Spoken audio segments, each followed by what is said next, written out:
കാലിലേക്കുള്ള രക്തയോട്ടം കുറയുമ്പോൾ കാലിലേക്ക് വേദന അനുഭവപ്പെടുകയും കാലിൻ്റെ വിരലിൻ്റെ അഗ്രഭാഗം കറുത്തുപോവുകയും ചെയ്യും. ഇത്തരത്തിൽ ഇസ്കീമിക് പെയിൻ, അതായത് രക്തയോട്ടം കുറയുന്നതുകൊണ്ടുണ്ടാകുന്ന ശക്തമായ വേദന എങ്ങനെ നമുക്ക് മാറ്റിയെടുക്കാം, ആ അസുഖത്തിനെ എങ്ങനെയാണ് ആ ഒരു രക്തയോട്ടം തിരിച്ച് നമുക്ക് എങ്ങനെ പുനഃസ്ഥാപിക്കാം എന്നതിനെക്കുറിച്ച് നമുക്കിന്ന് ചർച്ച ചെയ്യാം. ഞാൻ doctor Nishad, consultant pain physician, cortex spine and pain care, Kozhikode. എന്താണ് യഥാർത്ഥത്തിൽ ഇസ്കീമിക് പെയിൻ? ഇസ്കീമിക് പെയിൻ എന്ന് പറഞ്ഞാൽ നമ്മളെ ഒരു ഭാഗത്തേക്ക് രക്തയോട്ടം കുറയുമ്പോൾ ഉണ്ടാകുന്ന വേദനയ്ക്കാണ് ഇസ്കീമിക് പെയിൻ എന്ന് പറയുന്നത്. ഞാനിപ്പോൾ സംസാരിക്കുന്നത് കാലിലേക്കുള്ള രക്തയോട്ടത്തെക്കുറിച്ചാണ്. നമുക്കെല്ലാവർക്കും അറിയാം, ഹാർട്ട് അറ്റാക്ക് വരുമ്പോൾ നെഞ്ചുവേദന ഉണ്ടാവും, ശക്തമായ നെഞ്ചുവേദന ഉണ്ടാവും. എന്തുകൊണ്ടാണ്? അതൊരു ഇസ്കീമിക് പെയിൻ ആണ്. അതായത് മയോകാർഡിയൽ ഇസ്കീമിയ എന്നാണ് പറയുക. MI എന്ന് പറഞ്ഞാൽ മയോകാർഡിയൽ ഇസ്കീമിയാണ്. ആ രക്തോട്ടം, ഹാർട്ടിലേക്കുള്ള രക്തോട്ടം കുറയുമ്പോൾ അവിടെ വേദന ഉണ്ടാകുന്നതാണ്. ഇതുപോലെ തന്നെയാണ് നമ്മൾ കാലിലേക്കുള്ള രക്തയോട്ടം കുറയുമ്പോൾ അല്ലെങ്കിൽ രക്തക്കുഴൽ ബ്ലോക്ക് ആകുമ്പോൾ ആ ഭാഗത്തേക്ക് നമുക്ക് ശക്തമായ വേദന ഉണ്ടാവും. അതോടൊപ്പം തന്നെ അവിടെ രക്തയോട്ടം കുറയുന്നതിനനുസരിച്ച് ആ ഭാഗത്തുള്ള ടിഷ്യൂ നശിച്ചു പോവുകയും അവിടെ കറുത്ത നിറം വരികയും ചെയ്യും. അപ്പോൾ പല രീതിയിലുണ്ട്. ഈ രക്തയോട്ടം ബ്ലോക്ക് ആവുന്ന രീതി പല രീതിയിലാണ്. ഒന്ന്, പെട്ടെന്ന് ഒരു ബ്ലോക്ക് വന്നിട്ട് നമുക്ക് അറ്റാക്ക് വരുന്ന പോലെ തന്നെ പെട്ടെന്നൊരു ബ്ലോക്ക് വന്ന് കാലിലേക്കുള്ള രക്തയോട്ടം കംപ്ലീറ്റ് നിന്നു, കാല് വൈറ്റായിപ്പോയി, ശക്തമായ വേദന വന്നു, കുറച്ച് കഴിയുമ്പോൾ കാലെല്ലാം കറുത്ത് നശിച്ചു പോവുക. അതാണ് ഒരു കണ്ടീഷൻ, അത് അക്യൂട്ട് ഇസ്കീമിയ വരുന്നത്. വേറൊരു രീതിയിൽ മെല്ലെ മെല്ലെ രക്തോട്ടം കുറയുന്ന ആളുകളുണ്ടാവും. മെല്ലെ മെല്ലെ വന്ന് രക്തക്കുഴൽ ചുരുങ്ങി വരികയും രക്തോട്ടം കുറയുന്നതിൻ്റെ ഭാഗമായി കുറച്ച് നടക്കുമ്പോൾ വേദന വരും. അപ്പോൾ അത്തരത്തിലുള്ള ആളുകൾക്ക് സാധാരണ വെച്ചാൽ കുറച്ച് ദൂരം നടക്കുമ്പോൾ വേദന വരും, പിന്നെ കുറച്ച് റെസ്റ്റ് എടുത്ത് കഴിഞ്ഞാൽ വേദന കുറയും. ഈ രീതിയിൽ നമ്മൾ ക്ലോഡിക്കേഷൻ എന്ന് പറയും, നടക്കുമ്പോൾ ഉണ്ടാകുന്ന വേദന.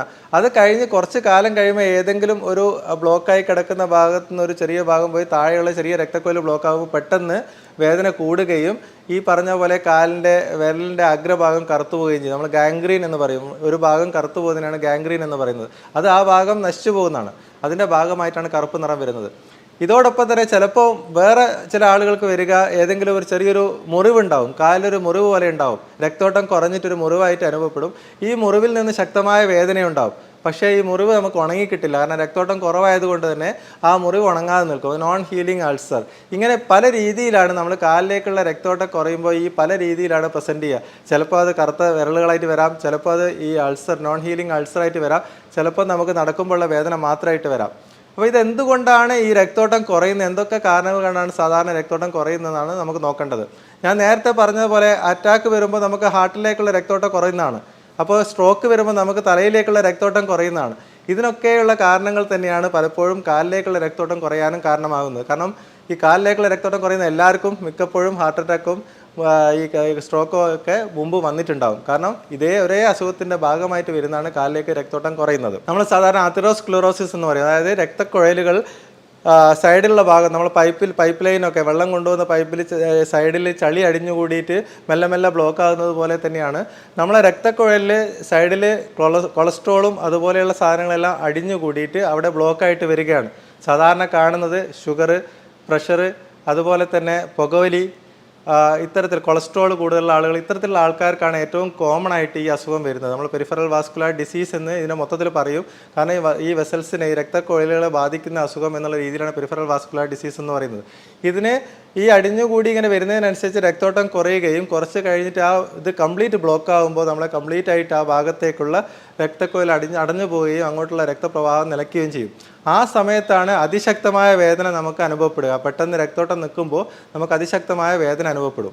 അപ്പോൾ ഇതിനുള്ള ചികിത്സാ രീതി എന്ന് പറഞ്ഞാൽ നമുക്ക് തുടക്കത്തിലാണെങ്കിൽ, അപ്പോൾ നേരത്തെ പറഞ്ഞാൽ നടക്കുമ്പോൾ മാത്രമുള്ള വേദനയുള്ള ആളുകൾക്കൊക്കെ നമുക്ക് ഈ അസുഖം തന്നെ മാറ്റിയെടുക്കുന്ന രീതിയിൽ ആലോചിക്കാവുന്നതാണ്. നമ്മൾ സാധാരണ പോലെ ഷുഗർ കൺട്രോൾ ചെയ്യുക, ബ്ലഡ് പ്രഷർ കൺട്രോൾ ചെയ്യുക, കൊളസ്ട്രോൾ കുറയ്ക്കുക, അതുപോലെ പുകവലി പൂർണ്ണമായും നിർത്തുക. കാരണം പുകവലി ഏറ്റവും ശക്തമായ ഒരു കാരണങ്ങളിലൊന്ന്, ഈ രക്തോട്ടം കുറയുന്നുള്ള ശക്തമായ കാരണങ്ങളൊന്ന് പുകവലിയാണ്. അത് പൂർണ്ണമായും നിർത്തുക, ആൽക്കഹോൾ ഒഴിവാക്കുക. ഇത്തരത്തിലുള്ള കാര്യങ്ങൾ ചെയ്യുകയും റെഗുലർ എക്സസൈസ്, നമ്മൾ ട്രെഡ്മിൽ എക്സസൈസ് അല്ലെങ്കിൽ നടത്തം പോലെയുള്ള റെഗുലർ എക്സസൈസ് ഭാഗമാവുകയും ചെയ്യുക. ഇതാണ് നമുക്ക് ഈ പെരിഫറൽ വാസ്കുലർ ഡിസീസ് അല്ലെങ്കിൽ അതിറോസ്ക്ലറോസിസ് കുറയ്ക്കാനും നമ്മളെ രക്തോട്ടം ഇമ്പ്രൂവ് ചെയ്യാനുള്ള, സാധാരണ പ്രിവെൻറ്റ് ചെയ്യാനും പറ്റുന്ന ലൈഫ് സ്റ്റൈൽ മോഡിഫിക്കേഷൻ ഇതൊക്കെയാണ്.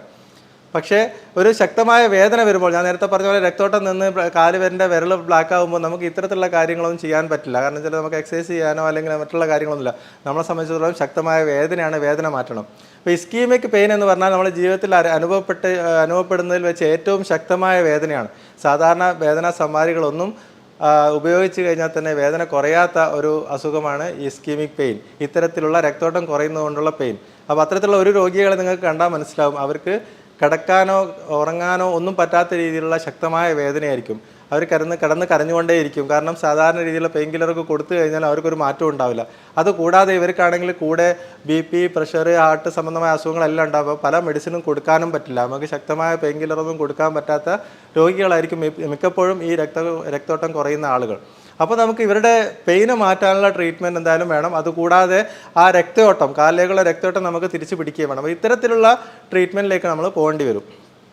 ഇതിനെ സാധാരണ നമ്മുടെ നാട്ടിൽ ചെയ്യുന്ന ഒരു ട്രീറ്റ്മെൻറ്റ് ഓപ്ഷനാണ് ആൻജിയോപ്ലാസ്റ്റി. നമുക്കറിയാം, ഹാർട്ടിലേക്ക് ഒരു ബ്ലോക്ക് വരുമ്പോൾ നമ്മളവിടെ ആൻജിയോപ്ലാസ്റ്റി ചെയ്യും. അതുപോലെ തന്നെ നമുക്ക് കാലിലേക്കുള്ള രക്തോട്ടവും ആൻജിയോഗ്രാം ചെയ്ത് എവിടെയെങ്കിലും ബ്ലോക്ക് ഉണ്ടോ എന്ന് നോക്കി അവിടെ ബ്ലോക്ക് ഒഴിവാക്കുന്ന രീതിയിലുള്ള ട്രീറ്റ്മെൻറ്റാണ് ആൻജിയോപ്ലാസ്റ്റി. പലപ്പോഴും ഒരു വലിയ രക്തക്കൊഴൽ പെട്ടെന്ന് ബ്ലോക്ക് ആവുകയാണെങ്കിൽ നമ്മൾ ആൻജിയോപ്ലാസ്റ്റി ചെയ്ത്, അല്ലെങ്കിൽ അവിടെയുള്ള എംബോളക്ടമി എന്ന് പറയും, അവിടെയുള്ള ബ്ലോക്ക് ഒഴിവാക്കുന്ന രീതിയിലുള്ള ട്രീറ്റ്മെൻറ്റ് ചെയ്ത് കഴിഞ്ഞാൽ നമുക്ക് രക്തോട്ടം തിരിച്ചു പിടിക്കാനാവും. പക്ഷേ ചില ആളുകൾക്ക് അത് പറ്റാത്ത അവസ്ഥയുണ്ടാവും. ഒന്നുകിൽ കുറേ മൾട്ടിപ്പിൾ വെസൽസ് എല്ലാം നമുക്ക് ബ്ലോക്കായി കിടക്കുന്നുണ്ടാവും. ഇങ്ങനെയുള്ള ഒരു ട്രീറ്റ്മെൻറ്റ് ചെയ്യാൻ പറ്റാത്ത ആളുകളുണ്ടാവും. അത്തരത്തിലുള്ള ആളുകൾക്ക് നമുക്ക് ചെയ്യാൻ പറ്റുന്ന ഒരു ട്രീറ്റ്മെൻറ്റാണ് ലംബാർ സിമ്പതെക്ടമി. അതായത് നമ്മൾ നട്ടലിൻ്റെ ഭാഗത്തുനിന്ന് കാലിലേക്കുള്ള രക്തക്കൊഴലിൽ ചുരുക്കുന്ന രീതിയിലുള്ള ഞരമ്പുകളുണ്ട്, അതിനെ വികസിപ്പിക്കുന്ന രീതിയിലുള്ള ഒരു ഇഞ്ചക്ഷൻ ട്രീറ്റ്മെൻറ്റാണ് ലംബാർ സിമ്പതെക്ടമി. അപ്പോൾ അതുകൊണ്ടുള്ള മെച്ചം എന്താണെന്ന് വെച്ചാൽ, നമുക്ക് രക്തക്കൊഴലുകൾ വികസിക്കുമ്പോൾ ഈ ഒരു ബ്ലോക്കുള്ള ഭാഗത്ത് ഒരു പ്രധാനപ്പെട്ട ഒരു ചാനൽ ബ്ലോക്കായി കഴിഞ്ഞാൽ അതിൻ്റെ സൈഡിൽ കൂടെ നമുക്ക് കുറേ കൊളാറ്ററൽസ് എന്ന് പറയും, ചെറിയ ചെറിയ രക്തക്കൊഴലുകൾ ഉണ്ടാകും താഴോട്ട് പോകുന്നത്. അപ്പോൾ അത്തരത്തിലുള്ള രക്തക്കൊഴലുകൾ എല്ലാം വികസിക്കുമ്പോൾ കാലിലേക്കുള്ള രക്തോട്ടം കിട്ടുകയും ആ രക്തോട്ടം കുറവുള്ള കാരണം വേദനയുള്ള ഭാഗം നമുക്ക് ഇമ്പ്രൂവ് ചെയ്യുകയും ചെയ്യും. വേദന ഇമ്പ്രൂവ് ചെയ്യും ഒന്ന്. രണ്ടാമത്തെ, രക്തോട്ടം കുറച്ച് മെച്ചപ്പെടുന്നതുകൊണ്ട് കാലിൻ്റെ മുറിവുകൾ നമുക്ക് മെച്ചപ്പെട്ട് കിട്ടും. ഉണങ്ങാതെ കിടക്കുന്ന മുറിവുകൾ സാധാരണ ഉണങ്ങി കിട്ടും. അപ്പോൾ ഇതാണ് നമുക്ക് ഓപ്പറേഷൻ ഇല്ലാതെ ചെയ്യാൻ പറ്റുന്ന ചികിത്സാ രീതികൾ. ചില ആളുകൾക്ക് ബൈപ്പാസ് സർജറി ആവശ്യമായിട്ട് വരും. അതായത് നമ്മൾ വലിയൊരു രക്തക്കൊഴൽ മൊത്തം ബ്ലോക്കായി കിടക്കുകയാണെങ്കിൽ ചിലപ്പോൾ അതിൽ ബൈപ്പാസ് ചെയ്തുകൊണ്ട് ബൈപ്പാസ് സർജറി നമുക്ക് ആവശ്യമായിട്ട് വരും, ആ രക്തോട്ടം തിരിച്ചു പിടിക്കാൻ വേണ്ടി. പിന്നെ ഇതൊന്നും ചെയ്യാൻ പറ്റാത്ത, അല്ലെങ്കിൽ ബൈപ്പാസ് സർജറിക്ക് വേണ്ടി വെയിറ്റ് ചെയ്യുന്ന ആളുകളുണ്ടാവും, ചിലപ്പോൾ വേദന സഹിച്ചുകൊണ്ട്.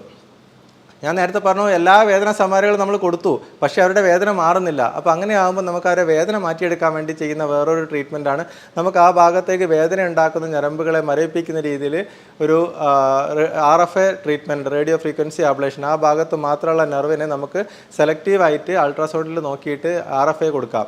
അപ്പോൾ എന്താ വെച്ചാൽ കുറച്ച് കാലത്തേക്ക് ആ സിവിയർ പെയിൻ അവർക്ക് കൺട്രോളായി കിട്ടും. ആ ഒരു സമയം കൊണ്ട് നമുക്ക് രക്തോട്ടം തിരിച്ചു പിടിക്കാനും കാലിലേക്കുള്ള രക്തോട്ടമൊക്കെ മെച്ചപ്പെടുത്തിയെടുക്കാനുള്ള ചികിത്സ ചെയ്യാൻ പറ്റും. അപ്പോൾ രോഗിക്ക് ഈ വേദന സഹിച്ച് ജീവിക്കേണ്ട ഒരവസ്ഥ ഉണ്ടാവില്ല. അപ്പോൾ ഇത്തരത്തിലുള്ള പല ട്രീറ്റ്മെൻറ്റ് ഓപ്ഷൻസാണ് നമുക്ക്. ഇതോടൊപ്പം ഞാൻ നേരത്തെ പറഞ്ഞ പോലെ ഇനി പിന്നീട് വേറൊരു രക്തക്കൊഴലും കൂടി ബ്ലോക്ക് ആകാതിരിക്കാനുള്ള എല്ലാ ട്രീറ്റ്മെൻറ്റും അതിന് കൂടുതൽ നമ്മൾ ചെയ്യണം. നേരത്തെ പറഞ്ഞ എല്ലാ ലൈഫ് സ്റ്റൈൽ മോഡിഫിക്കേഷനും, BP, ഷുഗർ കൺട്രോൾ, സ്മോക്കിംഗ് നിർത്തുക, അല്ലെങ്കിൽ അതിൻ്റെ കൂടെയുള്ള രക്തം കട്ട പിടിക്കാതിരിക്കാനുള്ള ടാബ്ലറ്റ് കഴിക്കുക. ഇത്തരത്തിലുള്ള കാര്യങ്ങളെല്ലാം അതിന് കൂടുതൽ നമ്മൾ ട്രീറ്റ്മെൻറ്റ് എടുത്തു കഴിഞ്ഞാൽ പിന്നീട് വേറൊരു രക്തക്കൊഴലിന് ബ്ലോക്ക് വരുന്ന നമുക്ക് ഒഴിവാക്കിയെടുക്കാനും പറ്റും. വേദന ഉണ്ടാക്കുന്ന മറ്റൊരു അസുഖത്തിൻ്റെ വിശേഷമായി ഞാൻ വീണ്ടും വരാം. നന്ദി.